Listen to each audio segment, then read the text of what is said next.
Glycolyse, c'est une voie anaérobique d'assimilation du glucose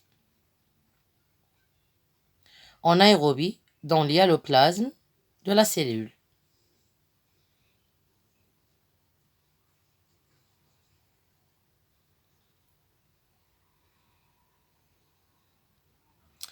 La consommation de la matière organique est le flux d'énergie. Libération de l'énergie emmagasinée dans la matière organique, c'est la glycolyse. Donc la glycolyse, c'est la transformation, bien sûr, de glucose en 2 pyruvates dans l'hyaloplasme de la cellule.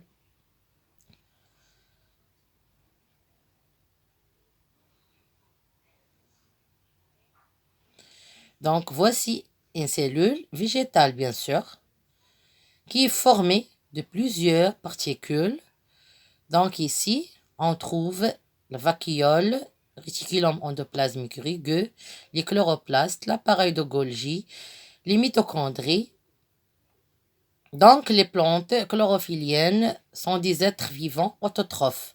Que ça veut dire autotrophes? Ça veut dire qu'ils synthétisent de la matière organique seule.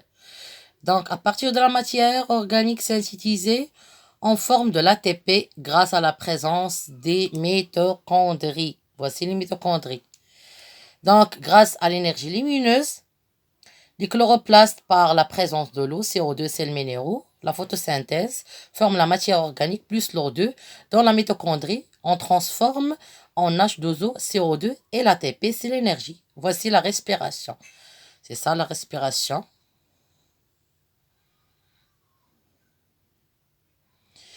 Donc, 2 voies métaboliques permettant d'extraire l'énergie emmagasinée dans la matière organique. La respiration cellulaire dans un milieu aérobie pour former une grande quantité d'ATP et le CO2H2O. C'est une dégradation complète de la matière organique, le glucose. Et la voie de la fermentation, c'est une oxydation incomplète, partielle de la matière organique qui s'effectue dans l'hyaloplasme par la transformation de glucose en soit en acide lactique, soit en éthanol, selon le cas. Voilà. Donc la respiration, oxydation complète. La fermentation, oxydation incomplète. Les étapes de la glycolyse. Donc la glycolyse qui s'effectue dans l'hyaloplasme de la cellule.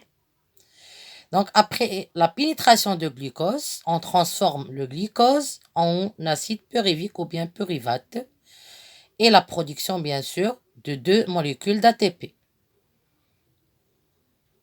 Le glucose qui contient bien sûr 6 atomes de carbone. Donc ici, on a les étapes de la glycolyse.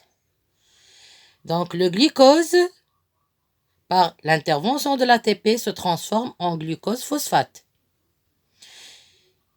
Ce glucose phosphate, par l'intervention d'autres ATP, se transforme en fructose 6-phosphate. Voilà. Donc ici, on a le fructose 10-phosphate. Voici là la première étape. Ça veut dire la transformation de glucose en fructose 10-phosphate qui est instable, qui se divise en 2 molécules, glycéraldéhyde phosphate, par l'intervention, bien sûr, de phosphate libre et des transporteurs d'hydrogène, R+, ou bien R', on aura la transformation de RH2. Donc ici, on a la réduction de R' en RH2. On capte l'hydrogène de la molécule de glycéraldéhyde pour former le diphosphate glycérate. Voilà. Puis, on capte les phosphates pour former 4 molécules d'ATP. En formant bien sûr 2 molécules d'ATP ici, 2 autres ici. Et, bien sûr, l'acide pyruvique. Voici la réaction globale de la glycolyse. Donc, on transforme le glucose en 2 acides pyruviques.